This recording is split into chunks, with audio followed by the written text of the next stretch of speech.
Luar biasa. Baru kali ini sejarah mencatat, sekelompok purnawirawan TNI yang dulu bersumpah membela negara, sekarang malah sibuk mengganggu stabilitasnya. Bukan melindungi konstitusi, tapi justru mau melabraknya. Bukan menjaga kedaulatan, malah jadi pion politik pecundang yang gagal di Pilpres 2024. Seperti yang saya tulis di Facebook, sebenarnya kalau ini yang terjadi, Pak Prabowo tinggal bilang saja, urusan Wapres itu adalah pilihan beliau. Jadi jangan ada pihak-pihak lagi yang mencoba-coba untuk bicara soal Gibran. Itu menurut saya supaya apa? Supaya isu Gibran mau dimajukan, tidak mumpuni dan sebagainya ini bisa berhenti. Karena kalau tidak ya terus saja masuk di ranah sosial yang mengambil energi yang sia-sia buat masyarakat Indonesia. Itu sudah pasti, seperti saya saja secara pribadi juga terganggu. Karena banyak hal yang bisa kita pikirin untuk sama-sama mengurus. Luar biasa. Baru kali ini sejarah mencatat, sekelompok purnawirawan TNI yang dulu bersumpah membela negara, sekarang malah sibuk mengganggu stabilitasnya. Bukan melindungi konstitusi, tapi justru mau melabraknya. Bukan menjaga kedaulatan, malah jadi pion politik pecundang yang gagal di Pilpres 2024. Dan lucunya, semua ini demi satu nama yang sudah jelas-jelas ditolak. Mayoritas rakyat, Anies Baswedan. Mari kita bicara apa adanya. Ini bukan sekadar wacana pencopotan Wakil Presiden Gibran Rakabuming Raka. Ini sabotase politik yang dibungkus dengan embel-embel keprihatinan nasional. Padahal yang sebenarnya terjadi, sakit hati yang tidak selesai, dendam politik yang belum tuntas, dan ambisi kekuasaan yang kelewat lapar. Purnawirawan yang dulu dielu-elukan karena jasa, hari ini malah jadi alat. Alat dari siapa? Dari Anies Baswedan, yang masih belum bisa terima kenyataan kalau mimpinya jadi presiden dipatahkan rakyat lewat kotak suara. Dan parahnya mereka berkoar-koar seolah-olah sedang menyelamatkan bangsa. Padahal yang ingin mereka selamatkan cuma satu, kepentingan politik Anies dan jaringan antek-antek Yaman yang berdiri di belakangnya. Ya, ini bukan bualan. Kita tahu betul arah aliansi politik Anies selama ini. Dekat ke tokoh-tokoh Islamis transnasional, sering memanfaatkan isu identitas, dan kini mulai memanfaatkan wajah-wajah tua dari militer yang sudah pensiun dan kehausan panggung. Mereka ingin Gibran dicopot. Gibran, wakil presiden yang SAH, dipilih oleh 58% suara rakyat. Mereka ingin Gibran diturunkan, hanya karena ambisi Anies ingin naik lagi. Mereka ingin Gibran disingkirkan, padahal konstitusi tak pernah memberi ruang untuk pencopotan hanya berdasarkan selera dan opini kelompok kecewa. Sekarang pertanyaannya, sejak kapan suara purnawirawan lebih sah dari suara rakyat? Sejak kapan dendam pribadi bisa jadi dasar mengubah susunan pemerintahan? Dan lebih penting lagi, apakah para purnawirawan ini masih loyal pada negara atau sudah resmi jadi tim sukses bayangan yang beroperasi untuk melunasi kegagalan Anies? Gibran bukan anak siapa. Gibran adalah wakil presiden Republik Indonesia. Dipilih dengan sadar oleh Prabowo Subianto, seorang jenderal dan negarawan yang paham benar arti loyalitas dan kedaulatan. Tuduhan bahwa Gibran adalah hasil intervensi Jokowi hanyalah propaganda murahan yang dibumbui dengan rasa iri dan kecewa dari kubu yang kalah. Prabowo sudah menjelaskan dengan terang bahwa ia memilih Gibran bukan karena tekanan tapi karena kebutuhan. Butuh energi muda, butuh sosok segar yang paham zaman, butuh figur yang bisa mengawal transisi menuju Indonesia emas. Dan nyatanya rakyat sepakat. Jadi ketika 8 poin usulan ngawur dilontarkan, termasuk soal pencopotan Gibran, maka itu bukan aspirasi negara. Itu manuver politik, itu bukan peringatan militer. Itu ancaman sipil berseragam masa lalu yang mencoba mendikte masa depan. Dan bahayanya, mereka menempuh jalur yang bisa memecah belah bangsa, melawan konstitusi, menekan MPR, menebar narasi ketidakstabilan, dan membuka celah perpecahan. Kalau ini dibiarkan, maka satu presiden bahaya akan lahir. Siapapun bisa dicopot hanya karena tidak disukai. Wakil presiden bisa dijatuhkan hanya karena tidak cocok dengan kepentingan kelompok elit yang haus kuasa. Dan ini jelas-jelas pelanggaran terhadap demokrasi. Sekarang kita harus tegas. Waspadai gerakan terselubung ini. Waspadai para purnawirawan yang haus pengaruh. Waspadai skenario pecundang yang mencoba menang lewat jalur belakang. Gibran adalah wakil presiden. Titik, ia sah. Ia konstitusional. Ia dipilih rakyat, dan ia akan menyelesaikan tugasnya. Jangan biarkan kelompok frustrasi menjadikan negara ini alat eksperimen politik. Kita harus kawal pemerintahan Prabowo Gibran sampai tuntas. Dan saat 2029 tiba, kita punya waktu untuk memilih ulang. Tapi bukan hari ini, bukan dengan cara curang, dan bukan lewat dalih konstitusional yang dipelintir. Baik, kita masuk ke bagian yang lebih dalam, lebih tajam, lebih jujur. Karena hari ini publik berhak tahu siapa sebenarnya yang bermain di balik layar.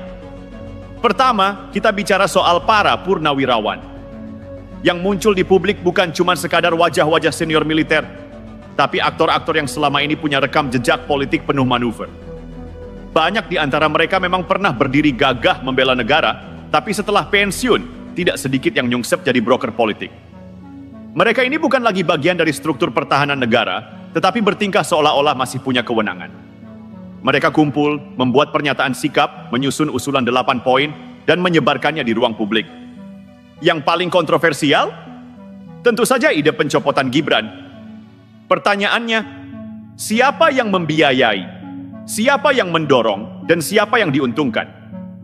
Jawabannya berputar ke satu nama, Anies Baswedan. Anies bukan sekadar politisi lokal.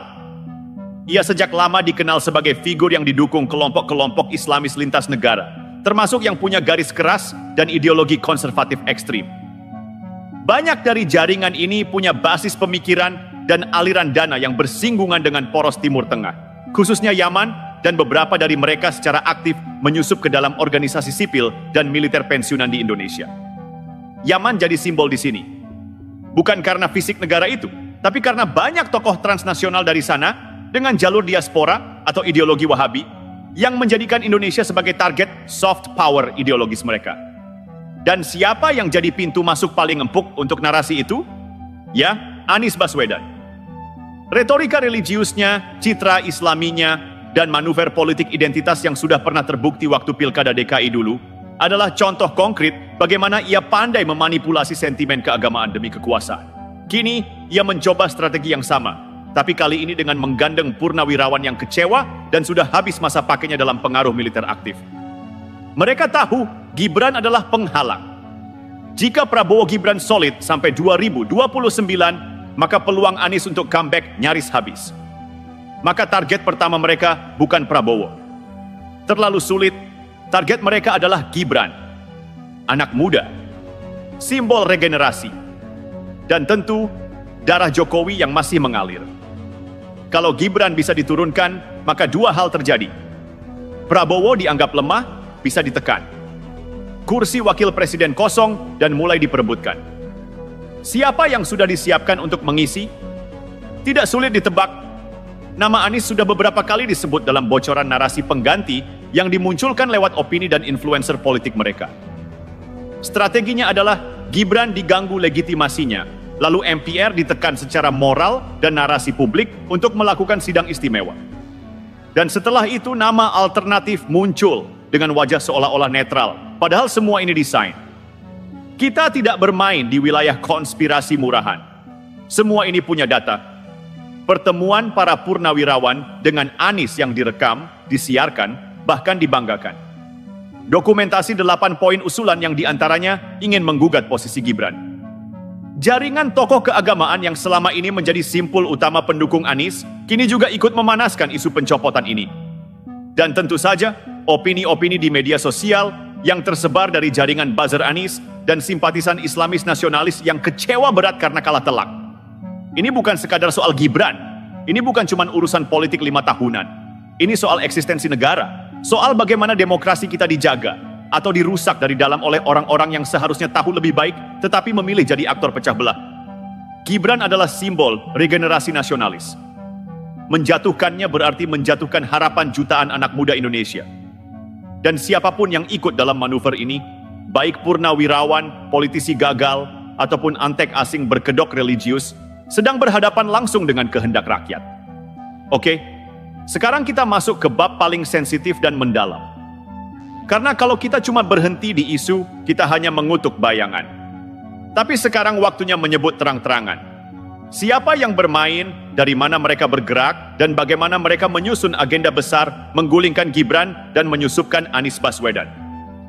Tidak semua jenderal purnawirawan terlibat, jangan salah, tapi ada segelintir yang memang ambisius dan frustrasi. Beberapa di antaranya sudah sering tampil ke publik, bicara soal kedaulatan rakyat dan konstitusi diselewengkan. Padahal yang mereka perjuangkan bukan konstitusi, tapi kekecewaan personal yang dibungkus narasi moralitas. Legend Pepurn Agus Wijojo dikenal sebagai tokoh intelektual militer yang rajin bicara soal transisi demokrasi. Tapi akhir-akhir ini condong jadi juru bicara opini politis yang bernuansa tendensius. Jenderal Purn Gatot Nurmantio tidak perlu dijelaskan panjang.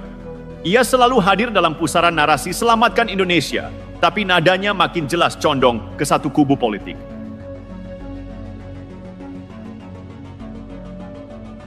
Beberapa ex-komandan pasukan khusus yang dalam forum-forum tertutup menyatakan bahwa negara ini harus dikoreksi karena telah menyingkirkan figur ideal mereka. Mereka adalah wajah publik, tapi di balik itu ada jaringan yang lebih senyap pengatur dana. Ini bagian yang paling jarang diungkap, tapi paling menentukan. Perlu dipahami, gerakan politik besar tidak pernah murah. Terutama jika menyangkut penggalangan opini publik, lobi politik dalam parlemen, hingga mobilisasi kelompok-kelompok sipil yang tampaknya organik, padahal digerakkan dengan uang. Dari mana sumber dananya? Yayasan luar negeri berbasis Timur Tengah. Sudah sejak lama masuk ke Indonesia dengan label bantuan kemanusiaan atau dakwah. Tapi beberapa di antaranya disinyalir menyalurkan dana kepada kelompok-kelompok yang berafiliasi dengan tokoh-tokoh politik Islamis. Investor diaspora yang kecewa dengan pemerintahan Jokowi dan Prabowo, yang merasa skema ekonomi nasional saat ini terlalu pro BUMN dan tidak ramah kepada pemodal asing kecil. Rekan-rekan, kita nyambung ngobrol di respon tentang isu yang lagi hangat sekarang di ranah sosial. Tentang ijazah, ya kita nggak usah terlalu risau lagi karena sudah diproses di ranah hukum dan mulai disidangkan kalau tidak salah. Malah kuasa hukum yang menuntut Pak Jokowi itu kan dia pemalsu ijazah juga ternyata. Tapi itu sekali lagi urusan mereka lah. Nah, kita ada 2 poin yang akan kita kasih masukan dan kita perlu review ini karena seperti yang selalu saya sampaikan, kita harus memberi masukan kepada hal-hal yang kita anggap kurang elok gitu, yang beredar di ranah sosial khususnya. Satu tentang usulan 8 poin dari Purnawirawan ABRI yang kemarin berkumpul, tapi kita fokus di 1 poin saja, yaitu mengusulkan penggantian Wapres, gitu ya. Nah, Wapres ini kan sejarahnya memang seru karena seolah-olah dipaksakan Pak Jokowi, waktu itu MK-nya juga karena omnya dan sebagainya. Tapi kalau dikutip dari apa yang disampaikan Sumi Dasko yang saya lihat di videonya itu ya cukup jelas sebenarnya kalau dia, karena dia orang dalam ya, tidak perlu tidak dari suara keluarga Pak Jokowi. 5 kali Pak Prabowo itu meminta Gibran menjadi Wapres, yang pada akhirnya 7 koalisi itu menyetujui dan memilih Gibran juga. 5 kali itu Pak Jokowi 4 kalinya itu mengatakan apa agak sebaiknya dipikir dulu Pak Prabowo.